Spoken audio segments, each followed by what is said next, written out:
오늘도 이 저녁 주님의 귀한 은혜와 사랑이 사랑하는 모든 성도들 가운데 함께 하시기를 주님의 이름으로 간절히 축원을 드립니다. 목사님들도 과반수가 틀리는 성경 문제가 있다고 그럽니다. 제가 여러분에게 질문을 또 문제를 낼 테니까 한번 맞춰보시기 바랍니다. 질문의 내용은 이렇습니다. 모세가 방주에 각 종류의 동물들을 몇 마리씩 태웠을까요? 2마리씩. 네, 그렇죠. 질문의 핵심을 알아야 됩니다. 모세가 아니라 노아죠. 그런데 들을 때 우리는 방주에만 포커스를 맞추니까 앞에 있는 사람이 누군지 별로 잘 들리지 않을 때가 많습니다. 실제로 신학교 학생들에게 질문을 이렇게 했는데요. 10%만 맞추고 나머지 90%가 다 틀렸다고 합니다. 그만큼 어쩌면 우리는 어떠한 질문과 하는 어떤 말을 들을 때마다 사실 그 문제나 질문들을 우리가 잘 주의 깊게 돌아보기보다는 내가 알고 혹은 또 내가 듣고 싶은 그러한 생각과 판단대로 사실 우리가 살아갈 때가 많이 있다라는 이야기죠. 어떻습니까? 우리도 그렇지 않나요? 우리가 매주 혹은 매일마다 하나님의 말씀을 듣기도 하고 보기도 하지만 실제로 우리가 그 말씀대로 살아가는 것은 참 쉽지 않고 어렵다라는 이야기를 많이 하는데 그건 이유는 하나님의 말씀이 어려워서라는 것도 물론 있긴 하겠지만 일단 내가 그 말씀을 살아내려고 하는 그런 영적인 어떤 이런 노력과 또한 말씀을 들었지만 그것을 내 생각과 마음대로 내 멋대로 우리가 해석하며 혹은 생각하기 때문이지 않을까.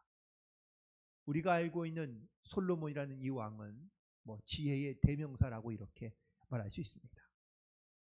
하나님께서 이 솔로몬이 왕위에 오를 때에 그에게 축복해 주시기를 복을 주시기를 열왕기상 3장 12절에서 이렇게 말씀합니다.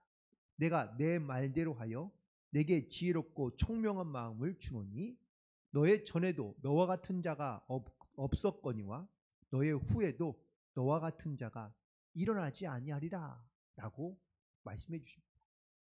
그리고 이 말씀대로 솔로몬 이전에도 그와 같은 사람이 없었고 솔로몬 이후에도 그와 같은 왕이 나타나지 않았던 것을 우리가 알게 됩니다.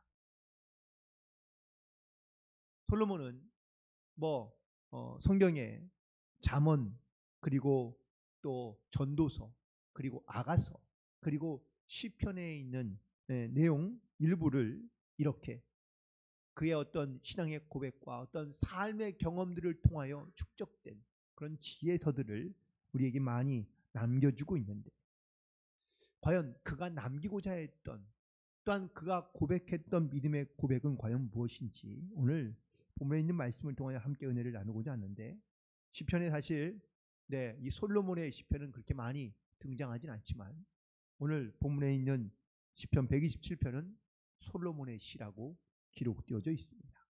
자, 그런데 이 시편 속에서 과연 솔로몬이 전하고자 했던 혹은 또 고백하고자 했던 그런 메시지는 과연 무엇이었을까? 오늘 1절에 있는 말씀에 보니까 여호와께서 집을 세우지 아니하시면 세우는 자의 수고가 헛되고 우리는 보통 살아가면서 정말 하나님께서 내 집을 세우시고 내 집을 지켜주시며 또한 내 모든 자녀들과 내 인생을 책임져 주신다 라고 이렇게 우리가 믿음으로 고백하며 살아가려고 하지만 정말 내 삶을 온전히 주께 맡기며 하나님의 이 주권 가운데 내가 살고 있다는 이 믿음의 고백을 우리가 항상 주님 앞에 고백하며 살기는 쉽지 않습니다. 오늘 솔로몬 그래서 가장 지혜자이며 세상의 모든 부귀영화를 누렸던 그의 전에도 후에도 이런 인물이 없었던 그런 막강한 권력과 부를 누렸던 이 솔로몬이 그가 고백하고 있는 첫 번째 신앙의 고백은 바로 나는 하나님의 손에 붙들려 있다라는 이 믿음의 고백인 줄로 믿습니다. 여호와께서 집을 세우지 아니하시면 그러면 세우는 자의 수고가 헛되다고 하는 이 믿음의 고백은 내 모든 집에 혹은 내 인생의 생사화복이 바로 하나님의 손에 있다는 것을 그가 고백하고 있기 때문인 줄로 믿습니다. 여기서 집을 세운다는 것은 우리가 뭐 아름다운 건축물을 물론 의미하기도 하지만 여기는 개개인의 인격과 성품도 담겨져 있다고 말할 수 있습니다. 즉 사람의 됨됨이나 또한 그의 목표나 희망하는 것, 또한 성공을 향해 달려가고 있는 인생의 목표들이 다 이 집을 세우는 것과 연관되어 있기 때문인 것이죠. 그런데 많은 사람들은 자기의 집을 세우고 그 사람의 됨됨이를 어디에서 찾으려 할까요? 그가 갖고 있는 능력이나 혹은 그가 가지고 있는 재물로부터, 외적인 요인으로부터 그의 됨됨이를 판단하려 하는 경우들이 많이 있습니다. 하지만 솔로몬은 고백합니다. 여호와께서 집을 세우지 아니하시면 모든 것이 헛되다는 겁니다. 여호와께서 나를 세우시지 아니하시면 또 하나님의 허락 없이는 내 인간의 모든 조건을 만족하며 충족시킬 수 없다라는 것이 바로 그의 고백이기도 합니다. 시편 139편으로 한번 가보시기 바랍니다. 이번엔 다윗이 고백한 시인데요. 2절부터 4절까지 있는 말씀만 보면은 주께서 내가 앉고 일어섬을 아시고 멀리서도 나의 생각을 밝히 아시오며 나의 모든 길과 내가 눕는 것을 살펴보셨으므로 나의 모든 행위를 익히 아시오니 여호와여 내 혀의 말을 알지 못하시는 것이 하나도 없으시니이다. 아멘. 다윗이 고백하고 있는 이 고백도 마찬가지입니다. 다윗도 내가 앉고 일어서는 것, 또한 나의 생각도, 나의 행위도, 내 혀의 말도 다 모든 것을 하나님이 알고 계신다고 고백하고 있으니 그의 인생과 그의 일생을 주께 맡기며 그리고 하나님께서 세워가시는 뜻대로 순종하는 삶을 살아간다는 것을 믿음으로 고백하고 있는 줄로 믿습니다. 이처럼 하나님께서 내 인생을 세워가시고 또한 우리의 집을 세워가신다는 이 믿음의 고백이 바로 지혜 있는 자의 고백인 줄 믿고 우리도 이 고백을 가지고 나아갈 수 있게 되기를 간절히 소망합니다. 동시에 나라의 흥망성쇠 역시 하나님 손에 있다는 것을 그는 고백하고 있는데요. 1절 이후에 보면 바로 여호와께서 성을 지키시지 아니하시면 파수꾼의 경성함이 허설하고 헛되다고 고백하고 있습니다. 대부분 강력한 리더십을 갖고 있는 사람들이 큰 나라를 다스리게 되고 차지하게 됩니다. 특별히 솔로몬 시대뿐만 아니라 오랜 시간 동안 그 지역을 다스렸던 애굽과 그리고 뭐 아수르, 바벨론, 페르시아 그리고 로마에 이르기까지 뭐 그 이후에도 물론 많은 큰 나라들이 등장하지만 어느 일정한 기간 동안 전 세계를 주름잡았던 수많은 나라들이 있었지만 바로 그들의 공통점은 군사력으로 나라를 지배했다는 사실이죠. 그런데 이 군사력으로 다스렸던 지배했던 나라들은 지금은 거의 존재하지 않습니다. 그냥 과거의 기록과 유물에 남아있을 뿐이죠. 하지만 사랑으로 그리고 말씀으로 이 땅을 다스리시며 또한 이 땅 가운데 역사하신 예수님과 그리고 또 하나님의 말씀들은 지금도 여전히 그리고 앞으로도 우리 가운데 함께하고 계시는 줄로 믿습니다. 우리가 나라를 지키든 집을 지키든 이 하나님의 은혜와 역사가 아니면 주님 손에 있다는 사실을 우리가 깨닫지 못하면 우리는 나의 어떤 능력이나 하면 세상에 보이는 어떤 능력을 가지고 나의 집과 또한 우리의 나라를 우리가 세워갈 수 있을 것이라고 생각하지만 하지만 하나님께서 세우지 아니하시고 지키시 아니하시면 우리의 수고가 헛되며 깨어있음이 헛되다는 것을 솔로몬은 깨닫고 고백하고 있는 것을 보게 됩니다. 그러므로 무엇보다 하나님께서 세우신 뜻을 따라 하나님의 경륜을 따라 우리가 믿음으로 순종하며 나아갈 수 있는 그런 영적인 결단이 있어야 될 줄로 믿습니다. 바울이 시랍의 수도인 아덴으로 가서요, 철학자들과 함께 대화하는 장면이 사도행전 17장에서 등장하고 있습니다. 그런데 바울이 묻습니다. 이 천지를 만드신 분은 누구냐? 이 천지를 주관하시는 분은 과연 누구이냐? 사람에게 태어나게 하며 생명을 주고 호흡하는 게 하는 분은 과연 누구이냐? 이 질문에 그 당시에 어떤 인류적인 철학자들이었던 에피쿠로스나 스토이아파도 아무도 그 질문에 대답하지 못합니다. 바울이 말합니다. 바로 하나님께서 하신 일이라는 것을 그들 가운데 선포하고 그들 가운데 나타나자. 그들이 이 바울의 말을 듣고 그가 다시 한번 또 이 바울에게 묻습니다. 우리가 어떻게 하면 하나님을 믿을 수 있는가를 묻고, 또한 그 궁극적인 하나님을 찾게 되며, 또한 그 하나님을 따라 살기를 원하며 고백하고 있는 것을 보게 됩니다. 우리는 세상에서 주는 지식과 경험으로 이 땅을 살아가는 것보다 하나님의 말씀과 뜻을 깨닫고, 또한 그의 섭리와 은혜 가운데 하나님의 살아계심을 우리가 늘 항상 고백하며 살아갈 수 있는 이 영적인 진리와 또한 지혜가 우리 가운데 있게 되기를 간절히 소망합니다. 지혜란 하나님을 알고 하나님을 인정하는 것으로부터 출발하는 줄로 믿습니다.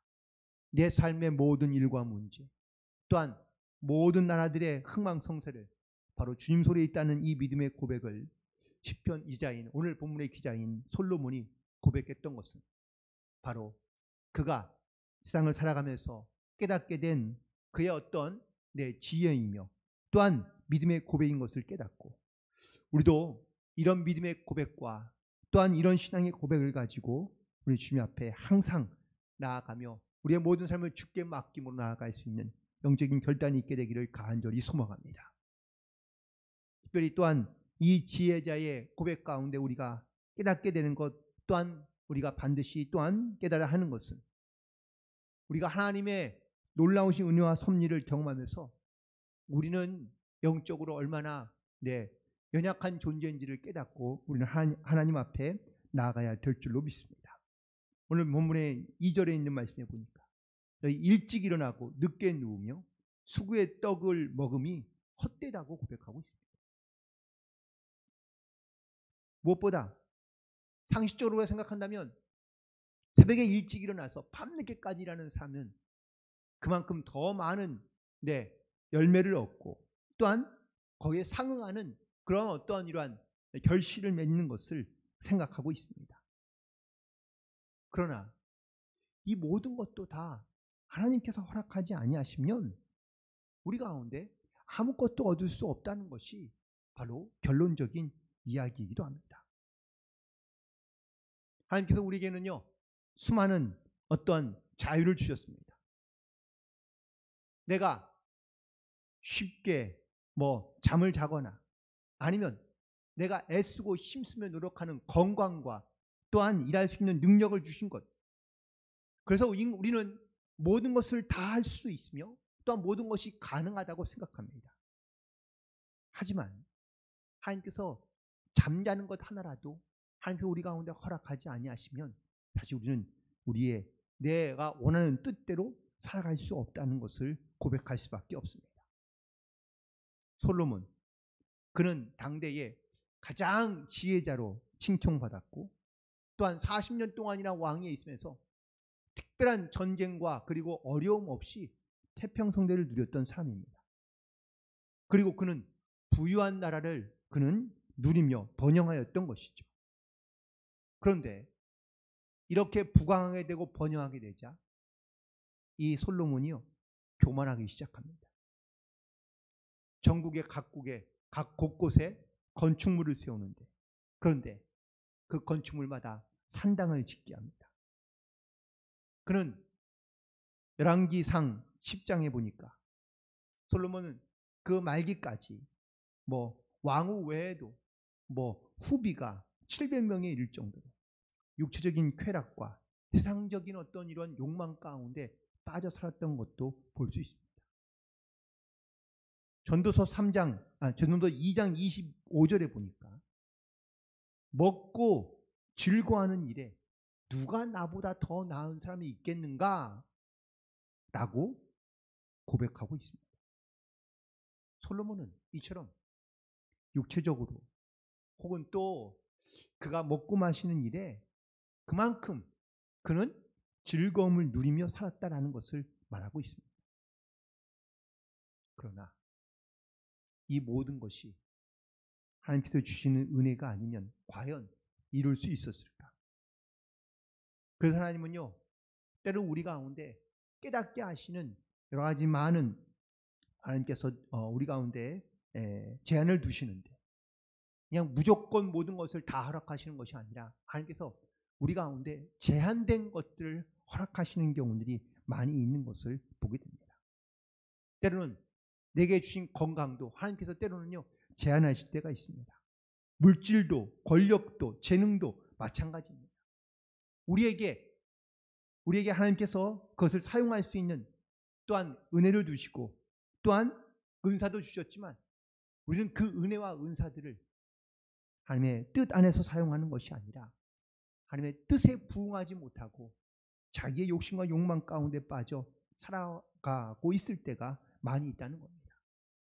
여러분들, 초등학교 아이들에게 엄마 카드를 주면 아이들이 카드를 어떻게 사용할까요? 제한이 얼마나 있는지 혹은 또 얼마나 쓰면 좋을지 과연 아이들이 잘 알 수 있을까요? 아이들이 카드를 마음껏 씁니다. 그러면은 어떻게 하면 좋을까요? 그냥 내버려 두나요? 아니겠죠. 제한을 둘 겁니다. 많이 사용하지 못하도록 말이죠. 하나님께서 우리 가운데 수많은 은혜와 은사들을 주셨지만 하나님께서 때로는 그 능력과 또한 그 시기를 하나님께서 제한하실 때가 분명히 있습니다. 오늘 시편 기자가 고백하고 있는 것을 보시기 바랍니다. 여호와께서 집을 세우지 아니하시면 그 수고가 헛되고요. 또한 파수꾼의 경성함도 역시 헛되다고 말하고 있습니다. 일찍 일어나고 늦게 눕고 수고에 떡을 먹고 있지만 이것이 헛되다고 말씀하시는 이유는 뭡니까? 그 바로 하나님께서 제한하시는 삶을 살아갈 수밖에 없기 때문입니다. 왜요? 인간적인 욕망과 욕심 가운데 교만 가운데 빠져 살고 있기 때문입니다. 결국 이 교만했던 솔로몬이 죽고 나자 이스라엘 나라가 두 쪽으로 나뉘게 됩니다. 그리고 북쪽으로 10지파가 올라가고 남쪽 지파에는 단 하나의 지파만 남겨두십니다. 그런데 이 북쪽으로 올라간 여로보암과 그리고 10지파들이요. 처음에는 하나님을 섬기는 것 같은데 조금 지나자 하나님을 섬기지 않습니다. 각 지역마다 또 산당을 세고 거기서 이방신을 섬기기 시작합니다. 이 일에 하나님께서 진노하셔서 하나님의 사람을 보내어 그 여로보암에게 말씀하십니다. 이렇게 하는 것이 옳지 않다. 하나님의 성전으로 가서 예루살렘을 가서 예배해야 된다라고 이렇게 이야기하자 이 여로보암 북이스라엘을 만들었던 여로보암 왕이 화를 내며 그 하나님의 사람 선지자를 잡아 죽이려고 손을 뻗자마자 그의 손이 말라 비틀어지게 됩니다. 이것이 바로 열왕기상 13장에 나오는 이야기입니다.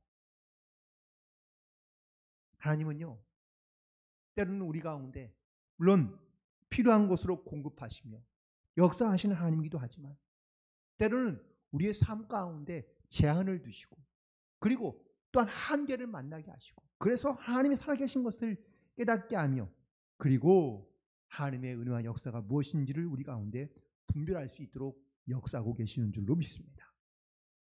더 나아가서 하나님은요 또한 거두어드리는 하나님이기도 합니다.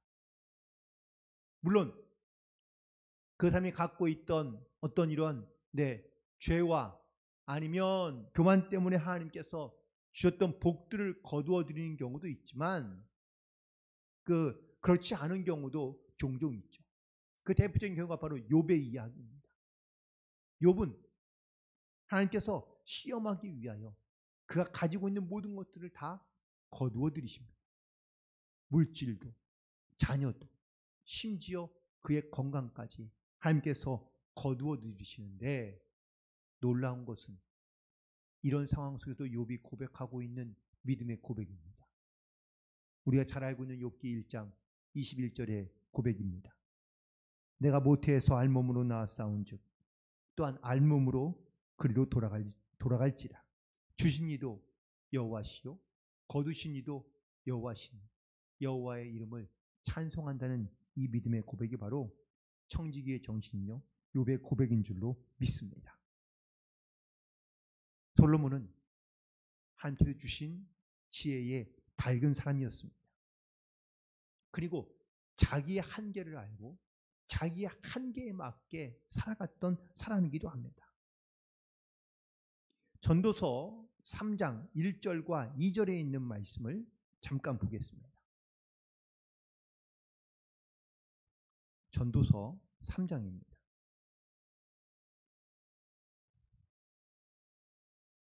1절부터 2절까지에 있는 말씀 우리 함께 읽도록 하겠습니다. 시작. 범사에 기한이 있고 천하 만사가 다 때가 있으니 날 때가 있고 죽을 때가 있으며 심을 때가 있고 심은 것을 뽑을 때가 있으며. 아멘. 사람에게는요 하나님께서 정해주신 때가 있다는 것을 말씀하고 있습니다. 결국 그 때는 내가 정하는 것이 아니라 하나님께서 정해주시고 우리의 인생의 삶에서 때로는 한계를 느끼기도 하며 또한 그 한계 속에서 하나님께서 필요한 것은 내게 정말 필요한 것도 있긴 하지만 그것을 거두어 가실 수도 있다는 사실을 우리는 분명히 기억하며 나아가야 될 줄로 믿습니다. 그래야 철저하게 내 삶의 주권을 하나님께 맡기며 살아갈 수 있기 때문입니다. 솔로몬은 이 사실을 깨닫고 그리고 하나님의 말씀을 자녀들에게 이렇게 전도서를 통하여 고백하며 선포하고 있는 것을 보게 됩니다. 오늘 본문에 있는 시편 127편도 역시 마찬가지로 그래서 내가 집을 세우는 것이 아니라 내가 성을 견고하게 하는 것이 아니라 내가 수고하여 먹고 또한 그걸 누림이 나의 공로가 아니라 여호와께서 여호와 이 주권 가운데 있다는 사실을 깨닫고 믿음으로 고백했던 것처럼 우리도 날마다 이 주님의 주권을 인정하고 그리고 주님 앞에 나아갈 수 있는 그런 우리 모두가 되기를 간절히 소망합니다. 오늘 또한 본문에 있는 말씀 3절에 보시면 자식은 여호와의 주신 기업이며 태의 열매는 그의 상급이라고 고백하고 있습니다. 결국 하나님께서 우리 가운데 주시는 축복과 또한 하나님의 주시는 은혜가 있다는 것을 말씀하고 있는 것이죠. 특별히 자녀들이 바로 여호와의 기업이며 또한 상급이라고 말하고 있는데요. 하지만 그렇다고 사람을 온전히 의지하거나 혹은 또 사람이 주인이라는 것을 말하는 것이 아닙니다. 가끔 보면 정말 자녀 가운데 너무 지나치게 올인해서 이 자녀들 때문에 신앙생활과 혹은 믿음 생활이 약해지는 경우도 종종 있는 것을 보게 됩니다. 물론 반대의 경우도 있습니다. 자녀 때문에 억지로 교회로 오거나 아니면 신앙생활을 하는 경우도 있을 수 있습니다. 하나님께서 그렇다면 왜 우리에게 이 자녀의 문을 열어주시고 또한 이 자녀의 축복을 우리 가운데 주시는 것일까? 하나님께서 바로 그 자녀를 통하여 우리 가운데 하나님의 마음과 하나님의 뜻을 깨닫고 그리고 하나님께서 우리에게 주시는 베푸시는 궁용과 은혜를 우리 가운데 깨닫게 하기 위하여 하나님께서 바로 우리 가운데 자녀를 선물로 주셨다는 것을 말씀하고 있는 줄로 믿습니다. 하지만 모든 인간은 다 불완전합니다. 성경은 범죄한 인간을 바로 이 회칠한 무덤에 예수님께서는 비유하고 있는데 겉은 깨끗하지만 속은 온갖 더러운 것으로 가득 차 있는 우리의 마음, 우리의 생각, 우리의 중심을 주님께서 보신다고 말씀하고 있습니다. 단순히 우리 가운데 어떠한 인간적인 온전한 모습으로 하나님께 나아가는 성도들의 모습 속에서 우리가 인간적인 교만과 또한 인간적인 욕망으로 우리 가운데 점철되어 있는 부끄러운 우리의 민낯을 다시 우리가 주님 앞에 드러내기는 쉽지 않습니다. 우리는 불완전한 존재로서 항상 죄 가운데 살아가지만 먼저 우리는 하나님 앞에 우리의 마음을 내어놓고 주님 앞에 겸손한 마음으로 나아갈 수 있는 영적인 결단이 우리 가운데 반드시 있어야 될 줄로 믿습니다. 자녀는 하나님께서 우리에게 주시는 가장 축복이며 희망입니다. 하지만 이 자녀들 때문에 사실 우리가 하나님 앞에 더 가까이 나아가며 또한 더 소중히 여기고 또한 자녀를 사랑하시는 그 하나님의 마음을 우리 가운데 깨닫게 하시며 알게 하실 때도 있지만 사실 이 자녀에 대한 사랑과 마음 때문에 우리가 하나님 앞에 눈을 가리거나 아니면 하나님 앞에 나오지 못할 때도 있다는 것을 고백할 수밖에 없습니다. 다윗이 범죄를 하였습니다. 그런데 그의 죄를 가리우기 위하여 그가 사실 모든 것을 완벽하게 일처리 했다고 생각했지만 하나님께서 선지자 나단을 통하여 그 죄를 깨닫게 하시고 그리고 그 죄를 회개하고 난 다음에 하나님께서 그의 가운데 다시 긍휼을 베푸시고 역사하시는 하나님을 보게 됩니다. 그렇다고 하나님께서 그냥 눈 감아 주시느냐? 아니요, 그렇지는 않습니다. 그 죄에 대한 그런 어떤 하나님의 진노와 또한 하나님의 심판은 반드시 받게 하셔서 그걸 깨닫게 하시고 그리고 그 죄의 회개를 통하여 하나님께서는 다시 다윗에게 하나님과 약속을 이어갈 수 있는 기회를 주신 것을 보게 됩니다. 하지만 솔로몬은 좀 달랐습니다.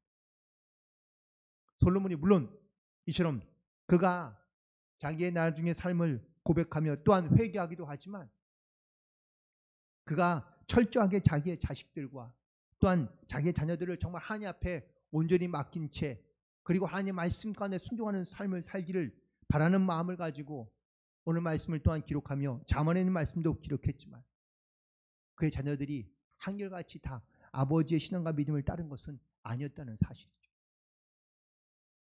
여기서 우리는 반드시 우리가 어떻게 우리의 자녀들을 하나님 앞에 나오게 하며 또한 하나님을 신뢰하는 믿음을 가지고 살게 될지를 우리는 반드시 결단하며 또한 주님 앞에 나아가야 될 줄로 믿습니다.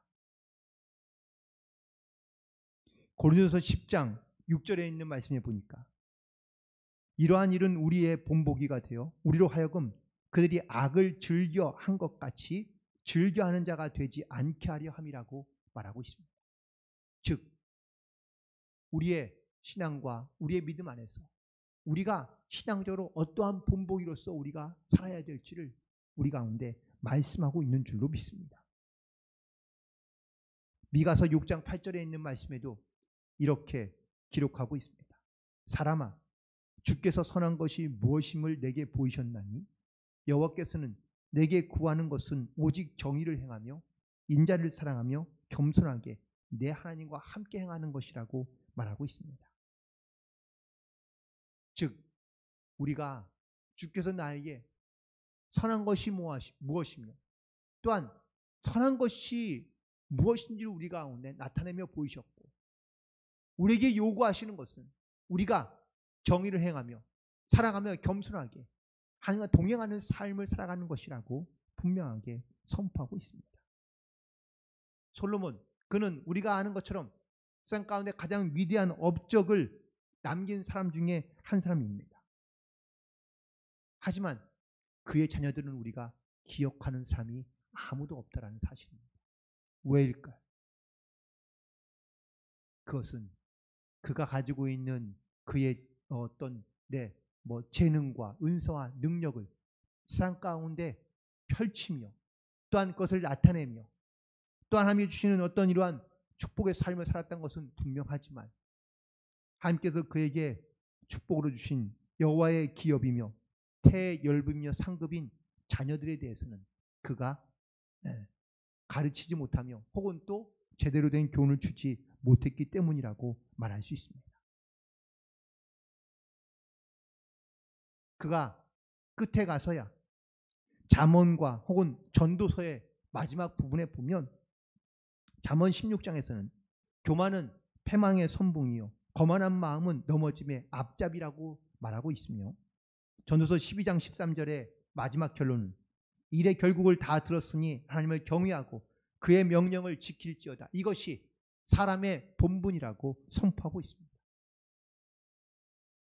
하지만 그가 살아오면서 그의 모습으로, 그의 삶으로 증명했던 하나님의 모습은 실제로 이렇게 하나님을 경외하며 그의 명령을 지키며 살지 못했기 때문에 그의 자녀들에게 이런 말을 남겼지만, 그의 자녀들 가운데 이 말씀대로 또한 부모의 유언대로 살았던 자녀들이 많지 않았던 것을 보게 됩니다. 자녀들은 오늘 말씀처럼 하나님께서 주신 기업이며 태의 열매는 상급이며, 또한 이것이 바로 우리에게 가장 복된 것을 우리 가운데 말씀해 주고 있는데, 그 복된 자녀들이 정말 하나님의 주권을 인정하고 내 삶에서 하나님을 인정하는 삶을 살아갈 수 있도록 그들 가운데 말씀과 진리와 그리고 기도와 하나님의 은혜로 무장하며 나아갈 수 있는, 특별히 이 시대 가운데 하나님의 거룩한 백성으로 살아갈 수 있도록 우리 가운데 자녀에 대한 양육권을 우리가 허락해 주신 줄로 믿습니다. 그러므로 우리가 어떻게 우리의 자녀들을 양육해야 될지 우리는 깨어있어 기도하며 하나님 앞에 나아가야 될 줄로 믿습니다. 지혜자는 고백합니다. 내 자녀들이 결국은 세상에서 영적인 싸움을 할 때에 그와 전쟁하고 담판하여 수치를 당하지 않게 하라고 우리 가운데 오늘 본문에 있는 5절에서 말하고 있습니다. 세상에서 수치와 부끄러움을 당하지 않을 만큼, 그리고 세상에서 정말 강하고 담대한 그런 하나님의 거룩한 백성으로 살아갈 수 있게끔 우리는 영적으로 우리의 자녀들을 잘 양육하는 것이, 이것이 바로 지혜로운 자의 사명이며 본분인 것을 우리 가운데 말씀하고 있습니다.